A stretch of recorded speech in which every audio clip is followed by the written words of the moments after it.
Bonjour à tous, nous voici à Dresde, nous sommes le 13 février 2025 et c'est bien entendu le 80e, peut-être pas anniversaire, on va pas dire ça comme ça, mais la commémoration du 80e année du bombardement de la ville par les forces aériennes britanniques et américaines, donc du 13, 14 et 15 février 1945. On va en parler un petit peu, on va voir ce qu'on peut apprendre de tout ça.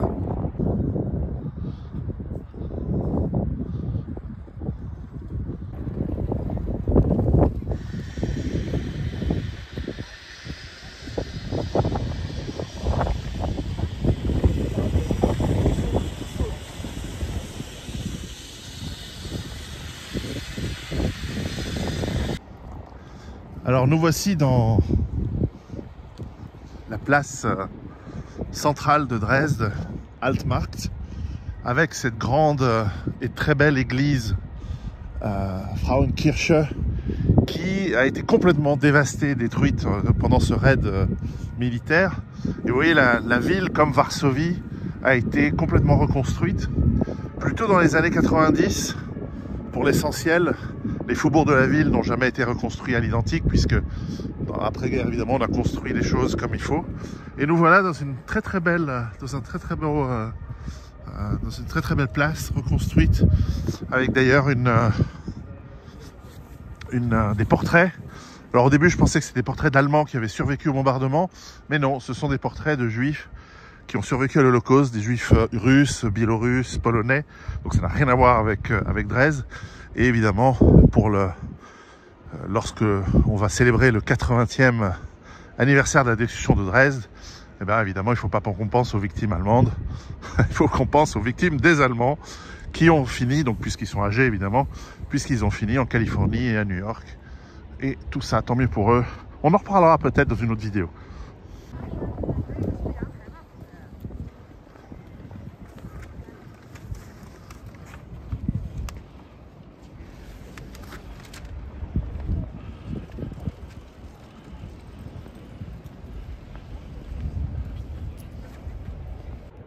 Alors nous voici dans une très belle journée de février, donc nous sommes le 13 février 2025 et il y a 80 ans, après avoir bombardé avec des raids qui sont très célèbres aujourd'hui, Wuppertal, Schweinfurt, bien sûr Hanovre avec la destruction par bombe incendiaire du centre-ville et de toute la Ruhr et de toutes les villes allemandes à partir surtout de 1943.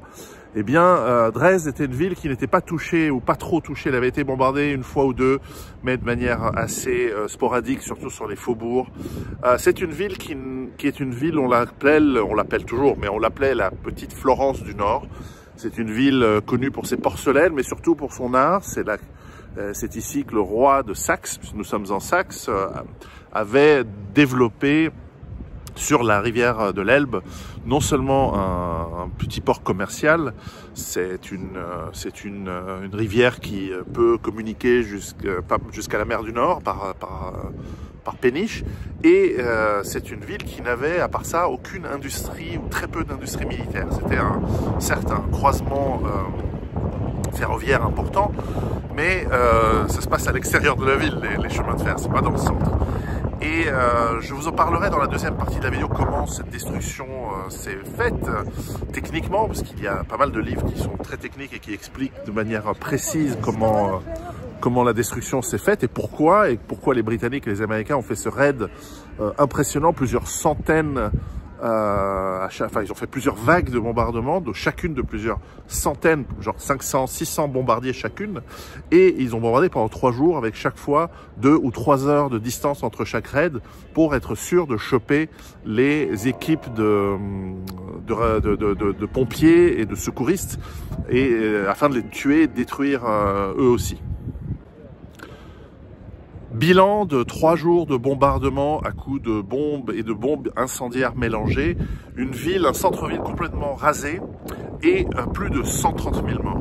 Alors je sais, les historiens officiels parlent de 13 000, 14 000 morts, mais en fait ils mentent. Ils mentent comme c'est souvent le cas des historiens officiels, parce qu'ils ont fait ce bilan après la guerre et qu'il fallait diminuer, il fallait limiter le nombre de morts du côté allié parce que c'était quand même assez injustifié. Et même d'ailleurs les Britanniques et les Américains, surtout les Britanniques qui avaient mené en fait la stratégie de bombardement de l'Allemagne, qui est une stratégie qui d'un côté était très efficace, on en reparlera, et d'un autre côté n'a pas qu'à briser le moral des Allemands. Et pour cause, ça a plutôt créé la haine, en tout cas la volonté de se battre jusqu'au bout. Et ça, c'est pas bien. Et donc nous avons 130 000 morts au moins. Pourquoi? Parce qu'il y avait plus de 400 000 réfugiés dans cette ville, 400 000 civils qui avaient quitté la Silésie, qui avaient quitté les parties de l'Allemagne, que l'Allemagne va d'ailleurs perdre après la guerre, et qui fuyaient un petit peu l'avancée des troupes soviétiques et qui se sont retrouvés dans cette ville et qui étaient exact. Et donc quand vous avez dans une ville des réfugiés qui arrivent, même si c'est l'hiver, vous faites des campements de fortune, vous les installez là où il y a de la place, donc dans les grands parcs, là où il y a les grands espaces de chemin de fer. Et c'est là où on visait les bombardements alliés. Mais ce qui est le plus horrible, c'est que pour des raisons techniques que j'expliquerai, les bombardements ont surtout touché la vieille ville, la ville médiévale qui n'existe plus, et la ville du XVIIe, la ville baroque. Il y a des magnifiques églises ici avec des collections d'art. Pour ce qui reste, c'est incroyable. Mais voilà, la ville baroque a été complètement détruite. Et avec l'effet des explosions, plus qui dispersent tout le matériel, le bois, etc., plus les bombes incendiaires, ça a créé des tempêtes de feu, ça a créé des endroits où la température montait à plusieurs milliers de degrés par l'effet voilà, du vent qui est créé par les différences de température, avec cette chaleur très intense, et qui crée même des tornades. Les témoins expliquaient que les chaises et les tables étaient aspirées dans le ciel, tellement les tornades, qui étaient des tornades de flammes, avec de l'air chaud et tournoyant, qui transportait ces flammes. Et donc ça a créé un environnement que certains survivants, puis surtout les gens qui sont arrivés un peu après, ont décrit comme étant infernal, littéralement. D'ailleurs, l'écrivain américain Kurt Vonnegut a écrit un roman assez loufoque, mais quand même assez horrible, puisqu'il décrit, lui était ici prisonnier à Dresde, il travaillait dans un abattoir, donc plutôt en périphérie, ce qui fait qu'il a survécu.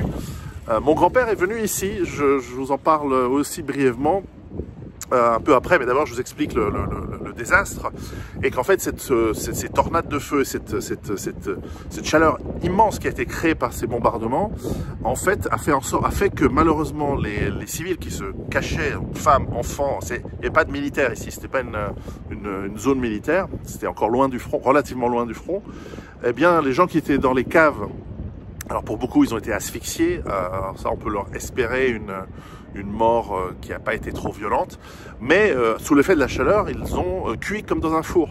Et donc lorsque les secouristes, finalement après plusieurs jours, sont arrivés, ils ont trouvé dans des caves donc des dizaines de milliers de corps qui ont cuit comme on ferait cuire un gigot dans un four, c'est-à-dire qu'avec toute la graisse du corps qui s'est liquéfiée et qui a liquéfié l'ensemble, donc d'un mélange, vous imaginez un mélange de suie, de corps carbonisés parfois, mais surtout de cette mélange d'eau, d'os, de vêtements et de corps, tous mélangés les uns les autres, un truc qui doit être horrible à aller enlever.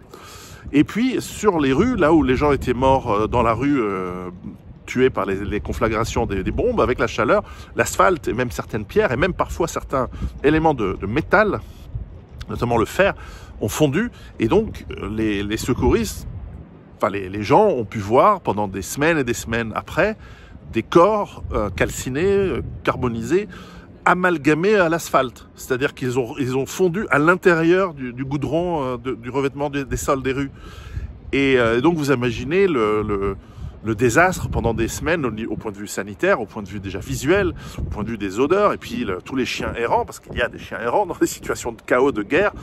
Je rappelle que c'est quand même entre janvier et février 1945 que la plupart des civils de tous les camps, etc. sont morts, hein, parce que l'immense majorité des gens dans ces camps sont morts déjà ils étaient mal nourris et pendant la 1944 à cause des bombardements qui avaient rendu l'Allemagne chaotique. Mais ensuite, lorsqu'on les a fait bouger pour fuir l'avancée des troupes américaines à l'ouest et soviétiques, enfin américaines et anglaises et soviétiques à l'est, ces gens se sont retrouvés en plein mois de janvier, février, déportés dans des endroits, dans des villes où il n'y avait pas de nourriture. Et donc en fait l'immense majorité des victimes de la civile de ces marches de la mort, comme on a appelé, en fait, c'est parce que l'Allemagne était désorganisée. Et donc, c'est un vrai malheur qu'il soit mort et c'est un vrai drame. Et il y a probablement, vous savez, il y a eu quelque chose comme 7 millions de civils allemands morts pendant la guerre. Et sur 10 millions de total. Donc, l'Allemagne, alors on va dire, ils avaient qu'à pas la faire, la guerre, je suis bien d'accord, est une des grandes victimes de cette Deuxième Guerre mondiale, avec la Pologne, la Russie, évidemment. Et donc on a retrouvé ces cadavres, et puis que les chiens errants venaient grignoter au fur et à mesure des mois, et les gens étaient tellement apathiques. Je crois que c'est plus de 78 000 foyers détruits en 3 jours, hein, donc 3 jours de bombardement. Et donc on va en parler dans la deuxième vidéo sur qu'est-ce qu'on fait en cas de guerre, qu'est-ce qu'on fait si on est pris dans ce genre de problématique aujourd'hui. Vous allez voir que c'est très différent que de la Deuxième Guerre mondiale, mais néanmoins il y a des leçons à prendre de comment les gens se démerdaient, parce que ils n'étaient pas débiles, hein, les Allemands, ils se préparaient. Alors ici, une des particularités, c'est qu'ils n'étaient pas prêts, parce qu'ils s'attendaient pas tellement à des bombardements. Ils n'étaient pas aussi prêts qu'à Hambourg, Kessel, Dortmund, Cologne, et même Berlin évidemment. Et ce désastre a été terrible. Alors mon grand-père, lui, était plus vers là-bas, était dans un camp de prisonniers, Hartmannsdorf, qui est près de Zwickau. Après, il y a Chemnitz avant d'arriver à Dresde. Et lui, il travaillait là-bas dans les usines de Auto Union, ce qui est devenu Audi aujourd'hui. Je me demande s'il y aurait un petit billet à faire. Ouais, mais sauf que ma culture, elle est pas comme ça. Elle est pas. On a de la dignité, on va pas les demander de l'argent. Bref, à ceux qui nous ont fait chier. Puis de toute façon, voilà, c'est pardonné. Nous, on pardonne et on oublie. Enfin, on n'oublie pas. C'est important de ne pas oublier parce que l'histoire et la mémoire, c'est important. Mais il faut pardonner. Il faut pardonner. Moi, j'aime bien les Allemands. Donc, il y a pas de problème. J'aime bien les Allemands d'aujourd'hui. j'aime moins les Allemands de l'époque. Mais il y avait des gens bien aussi à l'époque. C'est normal. Et je l'explique dans cette histoire de mon grand-père, les rapports qu'il avait avec les gardiens du camp, etc. Mais lorsque Zwickau était proche de tomber aux forces américaines, eh bien, c'était une directive allemande de bouger les prisonniers. C'est là où beaucoup de gens sont morts, dans ces marches à travers la campagne gelée. Il faisait beaucoup plus froid à l'époque qu'aujourd'hui. Et donc, il s'est retrouvé à un moment libéré par les forces soviétiques, et les forces soviétiques, logiquement, ont amené les prisonniers qu'ils avaient libérés, donc des Français, des Anglais, des Américains, des Italiens, donc, pour mon grand-père, ici à Dresde, parce que tous ces bombardements alliés qui ont détruit et qui ont tué plus de 130 000 personnes ici à Dresde. Alors certains parlent de 200 000 morts, mais je n'ai pas pu trouver de solides données là-dessus. En revanche, 130 000 morts, ça paraît tout à fait raisonnable et beaucoup d'Allemands pensent que c'est 130 000 morts. Enfin, de toute façon, c'est passé. Petite remarque, avant que je termine avec mon grand-père, petite remarque peut-être un peu scabreuse, mais je ne peux pas m'empêcher d'avoir cette pensée ici. C'est que vous savez, pendant tous ces films où les gens construisent sur les cimetières indiens, où il y a des âmes errantes et des fantômes qui viennent te hanter, etc. Bon, ben on sait que c'est des conneries quand tu habites dans une ville comme ça. Quand tu as eu 130 000 morts et que tu as reconstruit dessus et que tu vis dessus, si les fantômes étaient vrais, je peux te dire qu'il y en aurait ici. Et il n'y en a pas. Ok. Mais voilà, j'ai pas pu m'empêcher d'avoir cette pensée. Donc moi, en fait, j'ai beaucoup de compassion pour ces Allemands qui sont morts, ces civils, ces enfants, ces femmes, ces vieillards, qui pour beaucoup n'avaient rien à voir avec la politique de cette époque. Mais ils ont été embarqués dans la tourmente terrible de ce cauchemar qui a été la Deuxième Guerre mondiale pour toutes les populations qui l'ont subi. Et je n'ai que du souvenir compassionnel et avec une larme pour ces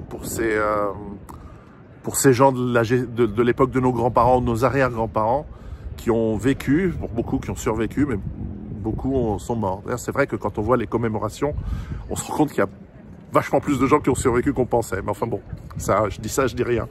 Après, voilà, mon grand-père est arrivé ici à Dresde parce que les soviétiques gardaient le système ferroviaire en marche. Parce que le système ferroviaire, qui était l'objectif principal des bombardements, n'avait pas été détruit. Parce que c'est très dur de détruire des rails qui sont à 10 cm du sol, qui sont serrés, qui sont avec des traverses en bois ou en béton, alors que les immeubles, quand ça se ramasse une bombe, elle te rentre dans 3 étages, elle explose, elle pète les murs, elle déploie les débris, et ensuite les bombes incendiaires, elles mettent le feu à tout. Aux literies, aux rideaux, au bois, et après, ben, ça part en vrille, quoi, littéralement. Et donc, lorsque mon grand-père est venu ici, j'explique ça dans mon roman Giuseppe. Mais évidemment, il ne m'a jamais raconté les horreurs qu'il a vues. probablement. Enfin, qu'il a probablement vu. Mais j'en ai déduit et je les ai ajoutés dans le livre pour un peu plus de véracité. Mais voilà, il était dans un parc qui est de ce côté derrière moi de la ville, qui s'appelle Grossekarten, qui est effectivement un très gros jardin, comme son nom l'indique, et qui est un parc gigantesque où probablement, parce qu'il m'a dit on était dans un très grand parc, donc je suppose que c'est celui-là, j'ai dû un peu composer avec la mémoire qu'il m'a raconté, celle que moi j'ai retenue. J'explique aussi dans le livre comment on reconstruit un livre d'histoire qui est sous forme d'un roman, mais qui essaye d'être le plus juste et le plus près possible de la réalité. Et donc, c'est de là où ensuite il en a dit j'en ai marre d'être ici, et comme la guerre est finie, il a décidé, avec l'accord des soviétiques qui lui ont filé un sac de patates, de se barrer, et il est rentré à pied. Et donc je raconte cette histoire de ici à Dresde jusqu'à chez lui au Piémont en Italie. Donc ça fait quand même une trotte, ça fait plus de 1000 km à pied, et donc je raconte comment il a fait et par où il est passé, etc. Mais voilà, donc cette ville est une des villes martyrs, comme Varsovie, comme Leningrad, comme évidemment Caen en France, qui ont été bombardées, saccagées, détruites, et qui sont importantes de visiter. Alors j'ai eu l'opportunité de venir ici pour ce 80e anniversaire, qui sont importantes pour que l'on se rende compte, en plus il fait beau, pour que l'on se rende compte de l'horreur et de la barbarie qui va avec la guerre. Barbarie inévitable, j'en parlerai dans la deuxième vidéo, puisque les Britanniques savaient très bien ce qu'ils faisaient, savaient très bien ce qui allait se passer, et vous allez voir, en fait, ont très bien accepté leur responsabilité dans les destructions de Dresde. D'ailleurs, l'église de Frauenkirche que vous voyez derrière a été en partie reconstruite et financée dans les années 90 avec de l'argent britannique, avec donc de la charité, de la demande des fonds qui ont été levés en Angleterre. Et donc, et d'ailleurs ici, il y a une association très active à Dresde d'amitié franco-britannique qui fait du très bon travail pour justement le lien entre les peuples. Et si on doit apprendre une chose de cette catastrophe qui est toujours la guerre, bien qu'elle nous amène de la nouvelle technologie, bon, ça c'est le côté positif, mais les souffrances, les destructions, les morts immenses qu'elle amène, quelles qu'elles soient et où qu'elles soient, sont toujours, si c'est possible, à éviter. Ça doit être vraiment la toute dernière des décisions à prendre, et qu'il faut que guerre ou guerre civile ou autre, nous les évitions le plus que possible. Et c'est pour ça que j'essaye de décrire ce qui pourrait être des futurs possibles dans mes livres, pour qu'on essaye d'y réfléchir, qu'on se prépare si ça devait arriver, mais qu'on fasse le maximum pour que ça n'arrive pas. En ce moment, nous sommes quand même, bon, la phase est plutôt, nous sommes dans une période légèrement d'accalmie, mais ça fait quand même 2 ans, et on pourrait dire même plus de 10 ans, que nous sommes dans une accélération vers ce qui pourrait être une guerre à nouveau. Et donc nous devons tout faire, politiquement, de manière privée, de manière, voilà, sur des vidéos, avec les gens autour de nous, tout faire pour éviter que cette destruction continue. Et c'est pour ça que il est important de se souvenir, d'avoir cette mémoire de ces événements. Dans la deuxième partie, je vous mettrai des vidéos qui ne pourraient pas passer dans une vidéo comme ça publique. Et c'est pour ça que je l'avais la mettre sur Patreon. Je mettrai le lien ci-dessous de cette vidéo. Et donc, je vous encourage à aller la voir pour voir à quel point la destruction peut être horrible. Et surtout, ça sert à rien. C'était en février 1945, la guerre se termine. La guerre se termine le 8 mai. Berlin tombe fin avril. L'autre connard qui nous a mis dans la merde tous, il se suicide un peu avant, le 23 avril, 24 avril, je sais plus, par là quoi. Et oui, parce que faut pas oublier un truc, c'est autant le peuple allemand je lui en veux pas, autant il y a toute une logique, et c'est pas que des individus, mais il y a toute une logique qui, suite à la Première Guerre mondiale, suite au traité de Versailles, qui explique pourquoi l'Allemagne est tombée sous le charme de cette dictature socialiste. Il faut bien rappeler que c'est des nationaux socialistes. C'est marrant, on retient toujours le premier terme pour dire « Ah, c'est pas bien ». Non, non, c'est le deuxième qui est pas bien. Et surtout. Et donc nous sommes... c'est notre responsabilité à chaque génération. Et si vous êtes plus jeune, j'espère pour vous qui me regardez, c'est aussi votre responsabilité de dire « On veut pas la guerre ». On veut pas la guerre contre la Russie, on veut pas la guerre, on veut la guerre, on veut pas cette putain de guerre. Et on n'ira pas la faire. Et on dira non. Et on viendra vous chercher si vous voulez la faire. On voudra vous faire chier, on va vous expliquer que vous allez la faire soit vous-même, soit on va s'occuper de vous avant. Bref. Heureusement, les politiques sont en train de changer. On a une petite lueur d'espoir en Europe et comme aux États-Unis de changer un peu les classes dirigeantes vers des gens un petit peu plus raisonnables. C'est pas gagné. Moi, j'ai pas trop d'espoir, mais le petit peu d'espoir qu'il y a, il faut l'exploiter. Donc, c'est à nous d'utiliser ces commémorations et plein d'autres pour leur dire non. On ne veut pas de guerre, on ne veut pas de ces souffrances inutiles. On veut régler nos problèmes qui sont immenses et c'est justement parce qu'il y a des problèmes immenses qu'on veut nous amener vers la guerre. Parce que ces escrocs au pouvoir s'en mettent plein les fouilles déjà en temps de paix. Alors en temps de guerre, sauf qu'on va la perdre évidemment la guerre parce qu'on n'a plus les capacités, puis aussi on est tous mélangés. Et donc on va jamais faire la guerre, ça n'a pas de sens. Non. Bref, je voulais vous faire cette courte vidéo. J'étais un peu long, je suis un peu parti dans tous les sens comme à mon habitude. Dans la deuxième partie, on va parler un petit peu du livre de John, qu'est-ce que je dis John? Je dis John Irving, il s'appelle pas John Irving, il s'appelle Irving, mais pas John. Bref, on va parler du livre La destruction de Dresde, de l'historien britannique Irving, qui a fait un très très bon travail sur ceci.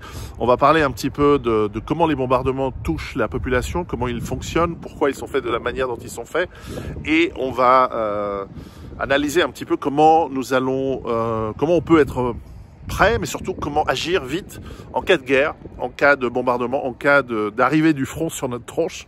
Et ça, on va en parler un petit peu dans la deuxième partie parce que on parle quand même de survie sur ma chaîne et sur Patreon. Et j'espère vous avoir donné envie de nous rejoindre. Il y a plein d'articles inédits, de vidéos bien sûr exclusives, des interviews uniques et bien entendu mes analyses personnelles de l'actualité, ce que parfois j'appelle les élucubrations, mais aussi des extraits de mes prochains livres en primeur. Et donc, je vous retrouve sur Patreon. En attendant, préparez-vous et œuvrez pour la paix. Ne soyez pas non-violents, mais œuvrez pour la paix. À très bientôt. Préparez-vous. Ciao.